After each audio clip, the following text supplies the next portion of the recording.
प्रिय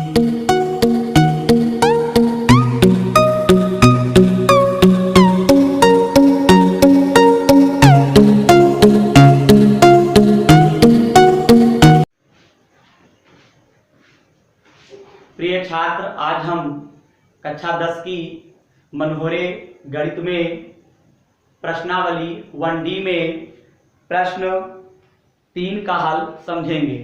तो प्रश्नों का हल समझने से पहले आप लोग वीडियो की क्वालिटी जरूर बढ़ा लें, जिससे कि बोर्ड पे जो भी लिखाया जाए वो आपको स्पष्ट दिखाई दे। चलिए बिना देरी किए हुए प्रश्नों का हल हम लोग समझते हैं। तो प्रश्न 3 कहता है, निम्नलिखित परिमेय संख्याओं में से कौन सी संख्या को शांत दशमलव के रूप में निरूपित कर सकते हैं। तो देखिए यहाँ पे प्रश्न नंबर 3 का जो आपका पहला खंड है उसमें आपका दे रखा है 1/20। तो हम 20 को क्या लिख सकते हैं, 20 के हम गुणनखंड करेंगे। कैसे करेंगे, 2 × 2 यानी 2 दूनी 4, 4 पंचे 20।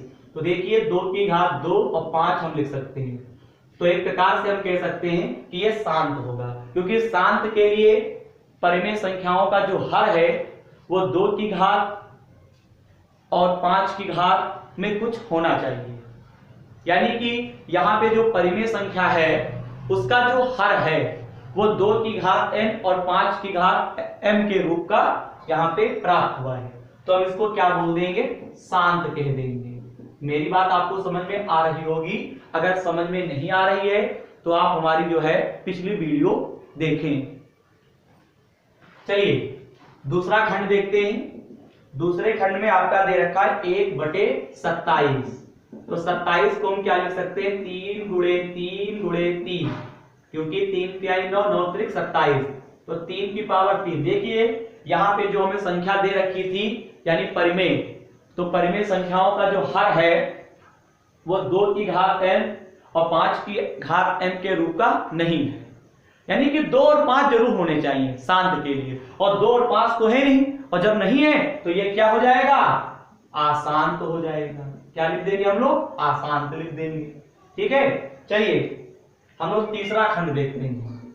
यहाँ पे तीसरे खंड में दे रखा है 3/5। तो यहाँ पे चलिए 5 के तो हम गुणनखंड कर नहीं सकते हैं, तो कोई बात नहीं, इसके गुणे में हम लोग 1 मान सकते हैं। तो 5 और 1 को हम क्या लिख सकते हैं, 2 की घात 0, क्योंकि 5 संख्या तो दे ही रखी थी, केवल 2 की कमी थी, तो हमने 5 के गुणे में 1 मान लिया है। और 1 को हम क्या लिख सकते हैं, 2 की घात 0, क्योंकि किसी भी संख्या की अगर पावर 0 होती है तो उसका मान क्या होता है, 1 होता है। अब आप कहेंगे आपने 2 ही क्यों ले ली संख्या, 2 की पावर ही क्यों 0 ले लिए हैं, क्योंकि यहाँ पे 2 ही की तो कमी थी।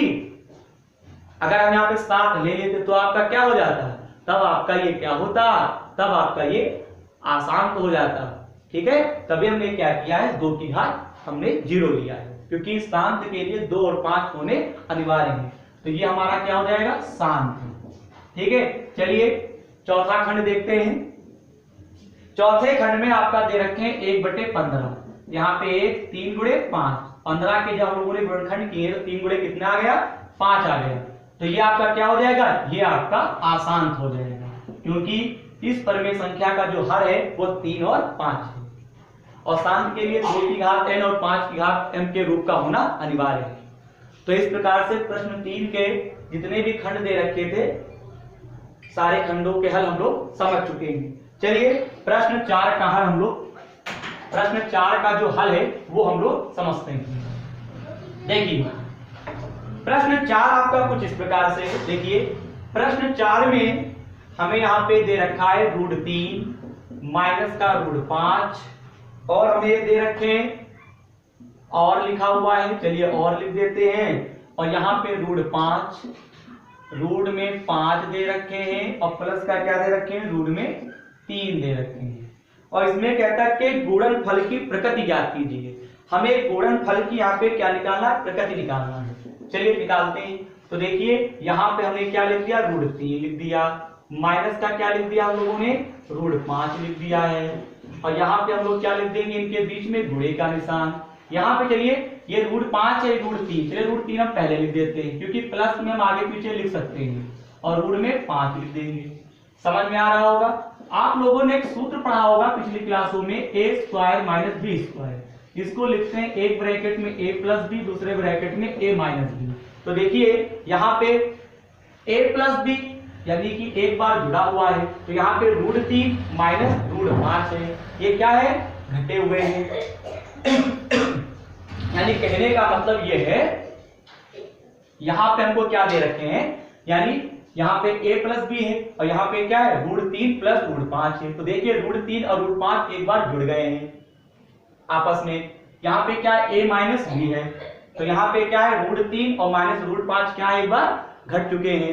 यानी कि ये चीज देख रहे हैं, ये दो जो ब्रैकेट के अंदर जो संख्याएं लिखी हुई हैं आपस में जोड़ी गई हैं, आपस में घटाई गई हैं, वो देखिए किस रूप में है।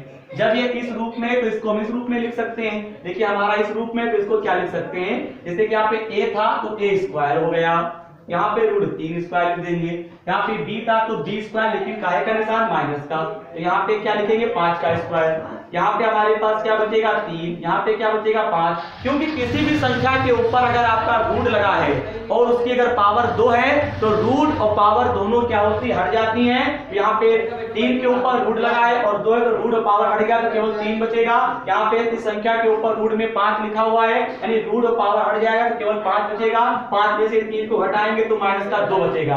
अब -2 जो है वो एक प्रकार की क्या है, परिमेय संख्या है। क्यों, क्योंकि इसकी प्रकृति बतानी है ना, इसकी प्रकृति बतानी है, तो प्रकृति यानी -2 जो हमारा आया है इसके बटे में हम 1 मान सकते हैं। ठीक है, परिमेय संख्या कब होती है, यानी कि परिमेय संख्या मुझसे बोलते हैं कि परिमेय संख्या के लिए ये खास शर्त होती है कि कोई भी अगर आपका भिन्न p/q के रूप में होता है और हर का मान कभी 0 ना आए, 0 के अलावा हर में कोई भी संख्या हो और ऊपर भी कोई भी संख्या हो, तो उस भिन्न को हम क्या बोलते हैं, परिमेय संख्या बोलते हैं। यानी कि हमारा जो -2 आया था इसके बटे में हमने 1 मान लिया है, यानी इसकी जो प्रकृति होगी वो आपकी क्या हो जाएगी, इसको हम बोलेंगे परिमेय संख्या। यानी कि ये क्या है, परिमेय संख्या है। मेरी बात समझ में आ रही होगी। यानी प्रश्न नंबर 4 जो दे रखा था उसका जो हल हम लोगों ने किया है उसका आंसर आया था -2, उसके बटे में हम लोगों ने 1 मान लिया है और यहाँ पे हमने लिख दिया इसकी जो प्रकृति होगी वो क्या होगी, परिमेय संख्या के रूप में होगी।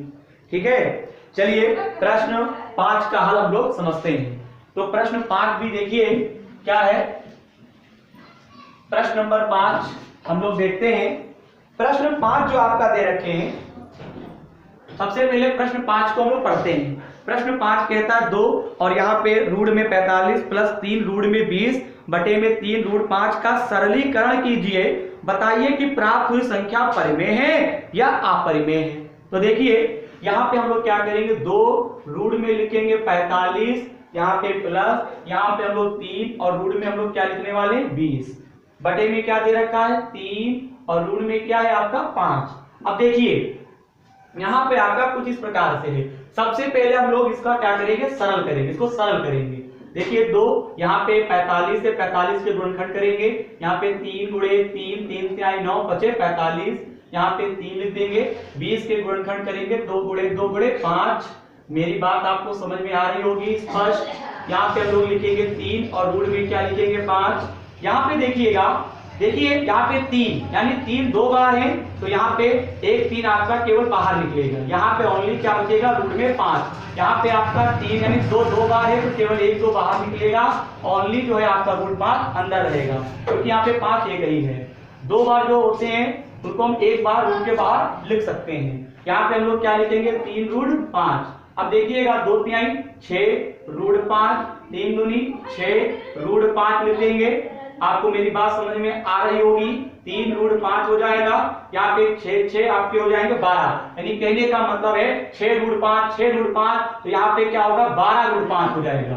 12 रूट 5 और बटे में क्या लिखेंगे, 3 रूट 5, रूट 5 कैंसिल, 3 चौके 12, यानी 4 आया है। तो 4 क्या है, 4 के नीचे हम 1 मान सकते हैं, तो 4 क्या होगा, ये परिमेय संख्या होगा। ठीक है, तो यहाँ पे लिखेंगे अतः 4 जो है 4 परिमेय संख्या है। ठीक है, तो उम्मीद करते हैं कि इस वीडियो में जो भी प्रश्नों के हल आपको समझाए गए हैं वो आपको समझ में आ गए होंगे। इसे आप कॉपी पर अच्छे से करिए। धन्यवाद।